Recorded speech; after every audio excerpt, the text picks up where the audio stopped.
আমি প্রথমে একটু এক্সপ্লেন করি যে এই পার্টিকুলার অঙ্কটায় কমপ্লিকেশনটা কোথায়। আমরা যে বলেছিলাম যে স্প্রিং এর অঙ্ক সলভ করব, বেসিক্যালি আমরা তিনটে জিনিস ইউজ করছিলাম: সেন্টার অফ মাসের change in position, conservation of momentum, আর কনজারভেশন অফ এনার্জি। আগের দিনও যে দুটো অঙ্ক করেছিলাম তাতে এই জিনিসগুলো মেনলি আমাদের ইউজ করতে হচ্ছিল। এই অঙ্কটায় কি হচ্ছে, দুটো অবজেক্ট একটা স্প্রিং দিয়ে কানেক্টেড, ডান দিকের অবজেক্টকে একটা ফোর্স এফ দিচ্ছে। যদি একটা অবজেক্টকে ফোর্স দেওয়া হয় তাহলে আমরা আর এনার্জি ব্যালেন্স করতে পারবো না, বা এনার্জি ব্যালেন্স করতে গেলে এই ফোর্সটা কত কাজ করছে সেইটা আমায় বার করতে হবে। কারণ সিস্টেমটার এনার্জি তো ইনক্রিজ করবে, তাই না? আমি initial energy is equal two final energy আমি করতে পারবো না। আমি M2 কে একটা ফোর্স দিয়ে টানছি, সেই ফোর্সটার জন্য M2 একটা ডিসপ্লেসমেন্ট হচ্ছে। তাহলে ইনিশিয়ালি যদি একটা কম্প্রেশন থাকে বা নাই থাকে, আমি তো এনার্জি দিচ্ছি, সেই এনার্জিটার ফলে এর কাইনেটিক এনার্জি হবে, স্প্রিংটার পোটেনশিয়াল এনার্জি আসবে। তাহলে work done by the force important হয়ে যায়। এখন দেখো, আমরা এখন অব্দি যে অঙ্কগুলো করে এসেছি যেইভাবে, সেইভাবে এটা করার কমপ্লিকেশনটা কোথায়। আমার এদিকে একটা অবজেক্ট আছে, এদিকে একটা অবজেক্ট আছে। ইনিশিয়ালি এরা কিন্তু ন্যাচারাল লেংথে আছে। এবার আগের অঙ্কগুলো সলভ করার সময় কি করছিলাম, আমি দেখছিলাম এর পজিশন কোথায়, দেখছিলাম এর পজিশন কোথায়। তারপর একে একটা, একে যদি এদিকে মুভ করাই, ওই ভেলোসিটির অঙ্কটা মনে আছে, ইম্পালস দেওয়া হয়েছিল, সেটাকে এইভাবেই করেছিলাম। একে এদিকে ভেলোসিটি দিয়েছে, আমরা ম্যাক্সিমাম কম্প্রেশন সব করতে গেছিলাম। এই জায়গাটায় প্রবলেম হচ্ছে যে, এই পার্টিকুলার প্রবলেমে অসুবিধাটা হচ্ছে, আমি ডান দিকের অবজেক্টটাকে যখন একটা ফোর্স দিচ্ছি, সেই ফোর্সের ফলে পুরো জিনিসটাই কিন্তু ডান দিকে সরবে, সেন্টার অফ মাসটাই কিন্তু ডান দিকে সরবে উইথ অ্যাক্সিলারেশন। তাই যখন ম্যাক্সিমাম কম্প্রেশন বা মিনিমাম কম্প্রেস ম্যাক্সিমাম ইলংগেশন করব, তখন পুরো সিস্টেমটা কিন্তু অনেক অন্যদিকে চলে গেছে, এরম জায়গায় হয়তো চলে গেছে। তখনও ফোর্সটা কাজ করছে, বুঝতে পারছো, বাঁ দিক থেকে আস্তে আস্তে ডান দিকে চলে গেছে অনেক দূর। আর এই ফোর্সটা কতটা ডিসপ্লেসমেন্ট দিয়েছে সেইটা দিয়ে তো আমি কতটা কাজ করেছে বার করব। তার মানে ওপরের অবজেক্টটা কতটা দূর গেছে, কতটা ডিসপ্লেসমেন্ট হয়েছে সেইটা আমাকে বার করতে হবে। এই জিনিস এইভাবে করাটা না কমপ্লিকেটেড। আমাকে বলো একটা কথা, আমরা ম্যাক্সিমাম ইলংগেশন নিয়ে ভাবি। এটা M2, M2-র ওপর আমি একটা ফোর্স দিচ্ছি F। এটা M1 এর ওপর ফোর্স দিইনি। এখন M2-র ওপর আমি ফোর্স দিচ্ছি, ক্লিয়ারলি বুঝতে পারছি যে স্প্রিংটা আস্তে আস্তে এক্সপ্যান্ড করবে। স্প্রিংটা যে এক্সপ্যান্ড করলো, M1 এর ওপরও ফোর্স চলে এলো, M1ও ডান দিকে মুভ করতে শুরু করবে। আস্তে আস্তে হয়তো স্প্রিংটা এক্সপ্যান্ড করছে, এক্সপ্যান্ড করছে, এক্সপ্যান্ড করছে, আর সরে সরেও যাচ্ছে। একটা টাইম আসবে যখন ম্যাক্সিমাম ইলংগেশন হবে। ম্যাক্সিমাম ইলংগেশনের কন্ডিশনটা কি, কখন বুঝবো ম্যাক্সিমাম ইলংগেশন হয়েছে? যখন, আমি আগের দিন কথাটা বলেছিলাম, ভুলো না, ম্যাক্সিমাম ইলংগেশন তখন যখন velocity of separation zero.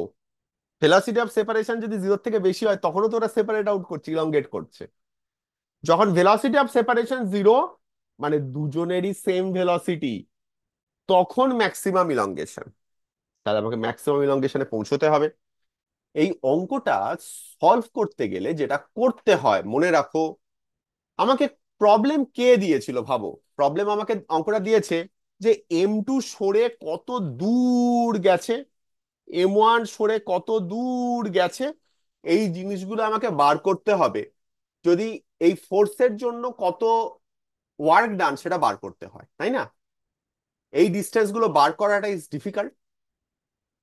Better method হচ্ছে, যদি আমি আমার রেফারেন্স ফ্রেমটা সেন্টার অফ মাসে নিই, রেফারেন্স ফ্রেমটাই আমি সেন্টার অফ মাসে নিয়ে নিলাম। এবারে আমি ধরো রেফারেন্স ফ্রেম সেন্টার অফ মাসে বসে আছি, আমি দেখতে পাচ্ছি আমার সাইডে একটা অবজেক্ট এদিকে এক্সপ্যান্ড করছে, এদিকে এক্সপ্যান্ড করছে। কিন্তু সেই এক্সপ্যানশনটা হিউজ অ্যামাউন্ট অফ এক্সপ্যানশন হবে না, কিন্তু খুব ছোট এক্সপ্যানশন হবে। আর সেইটাকে আমি কতটা ইলংগেশন হয়েছে কি হয়েছে সেইখান থেকে আমি খুব সহজে বার করতে পারবো। মানে ভাবো, সেন্টার অফ মাসের রেসপেক্টে এ যদি X1 মুভ করে থাকে ডান দিকে, আর এ যদি X2 মুভ করে থাকে বাঁ দিকে, তাহলে আমি ইলংগেশনটা কিন্তু আমি জানি কত ইলংগেশন X1 প্লাস X2। এই যে এক একটা অবজেক্ট অ্যাকচুয়ালি কতটা মুভ করেছে, সেখান থেকে ইলংগেশনটা বার করা কিন্তু ডিফিকাল্ট। বাট সেন্টার অফ মাসের রেসপেক্টে ইলংগেশন কত, ডান দিকেরটা আমার রেসপেক্টে কতটা মুভ করে গেছে, বাঁ দিকেরটা আমার রেসপেক্টে কতটা মুভ করে গেছে, তাই না? এটা নিয়ে কিন্তু প্রচুর ভাবতে হবে, হ্যাঁ।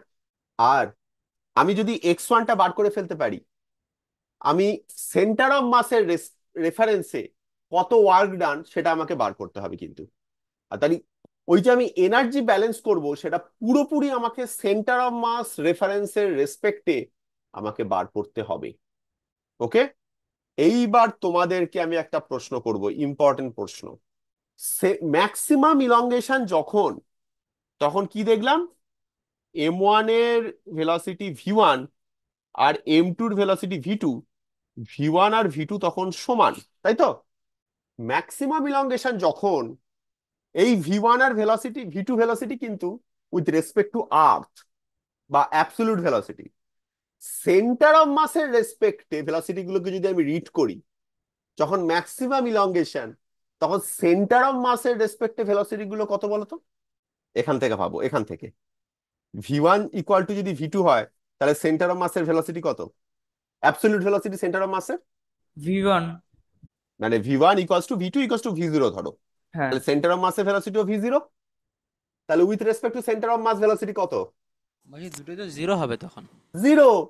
কারণ কি হচ্ছে, সেন্টার অফ মাসটাও V0 ভেলোসিটিতে যাচ্ছে, এও V0 ভেলোসিটিতে যাচ্ছে, এও V0 ভেলোসিটিতে যাচ্ছে, তাহলে সেন্টার অফ মাসের রেসপেক্টে ভেলোসিটি জিরো। তাহলে সেন্টার অফ মাসের রেসপেক্টে, সেন্টার অফ মাস রেফারেন্স ফ্রেমে কাইনেটিক এনার্জি জিরো। আমি এই কথাটা মনে নেই আমি বলেছিলাম কিনা, এনার্জি, এনার্জি ইকুয়েশন সব রেফারেন্স ডিপেন্ডেন্ট তো, কোন রেফারেন্স ফ্রেম নিচ্ছি তার রেসপেক্টেও কিন্তু ডিপেন্ডেন্ট কত এনার্জি, খেয়াল রাখতে হবে সবকিছু যেন আমি সেই রেফারেন্সের রেসপেক্টেই করি, ঠিক আছে?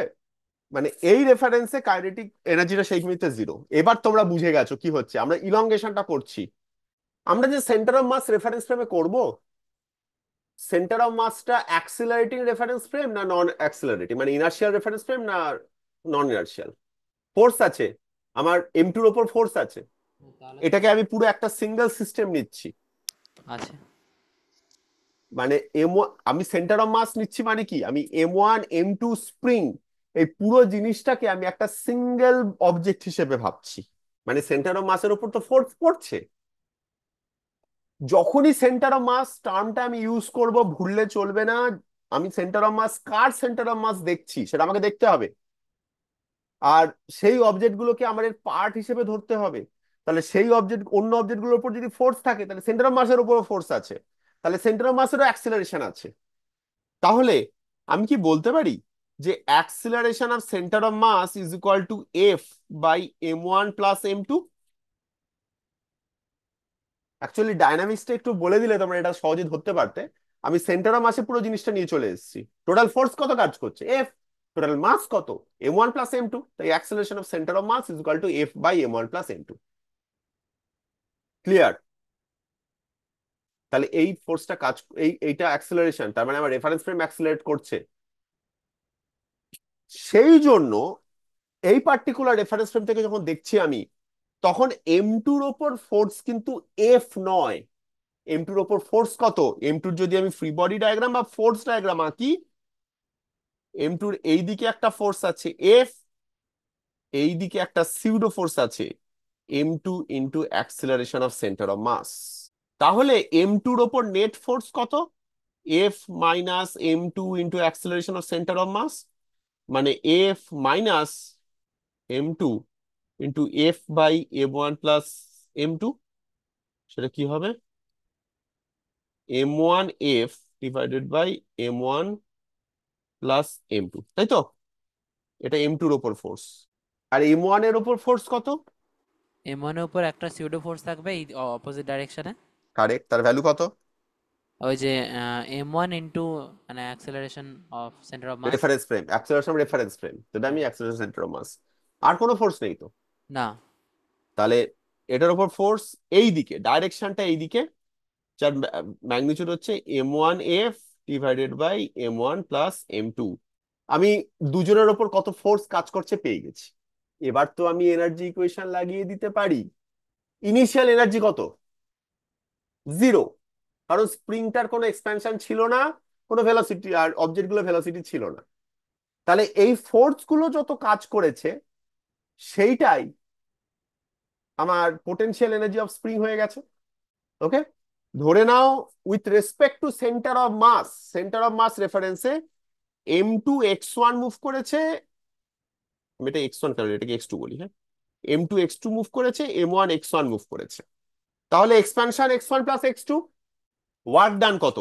দেখো, M2-র ওপর যেই দিকে ফোর্স সেই দিকে এক্সপ্যানশন, তাহলে ওয়ার্ক ডান সিম্পলি হয়ে যাচ্ছে F2 dash into x2। F2 dash কেন বললাম?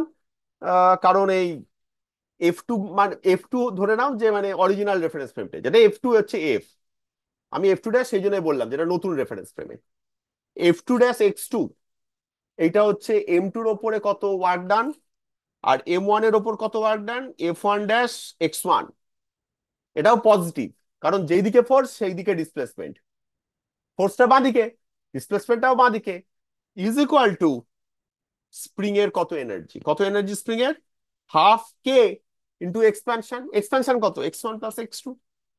খুব সহজে অঙ্কটা হয়ে যায় একটা সিঙ্গেল ইকুয়েশনে, যদিও দুটো ভেরিয়েবল, সিঙ্গেল ইকুয়েশনে হয়ে যাবে। কি করে দেখো, এবার যদি আমি বসাই সবকিছু এখানে, F2 ড্যাশ হচ্ছে M1F divided by M1 plus M2 into x2, plus F1 dash কত, same M1F divided by M1 plus M2 into x1 is equal to half K x1 plus x2 whole square. x1 plus x2 তোমার common বেরিয়ে যাবে, একটা কেটে বেরিয়ে যাবে। M1F divided by M1 plus M2 is equal to half K x1 plus x2 মানেই হচ্ছে কতটা কম্প্রেশন হয়েছে, সরি কতটা এক্সপ্যানশন হয়েছে, হাফ কে x0।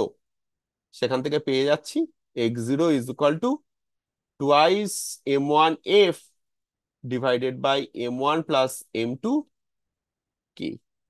এই পার্টিকুলার রেফারেন্স ফ্রেমে কাজ করলে অঙ্কটা 4 লাইনে হয়, 4-5 লাইনে। অন্যভাবে করতে গেলে 1 ঘন্টা লাগবে। এটা একটা পার্ট অফ দ্য অঙ্ক হলো, কিন্তু এটা এক্সপ্যানশনটা বার করলাম। কম্প্রেশনটা কত হবে বলতে পারবে? With respect to centre of mass দুজনের ভেলোসিটি কি ইকুয়াল? ডাইরেকশন আলাদা হতে পারে, ম্যাগনিটিউড। ধরো এটা V2, ধরো এটা V1, তাহলে velocity of centre of mass কত? M1 V1 plus M2 V2 divided by M1 plus M2, correct?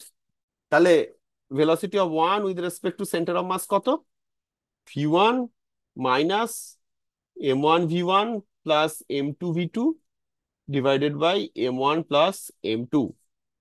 কিভাবে তো করলে M1 V1টা কেটে যাবে, M2 V1 plus V2 divided by M1 plus M2। এইটা velocity of one with respect to centre of mass. Logically দেখো, velocity of two with respect to centre of mass তুমি নিশ্চয়ই পাবে M1 into V1 plus V2 divided by M1 plus M2। Same নয়? আর same হয়ে গেলে velocity of সেপারেশনটা পাবে কোথা থেকে? দুজনের ভেলোসিটি যদি respect to centre of mass same হয়ে যায়, তাহলে সেপারেশনটা হবে কোথা থেকে? ওকে।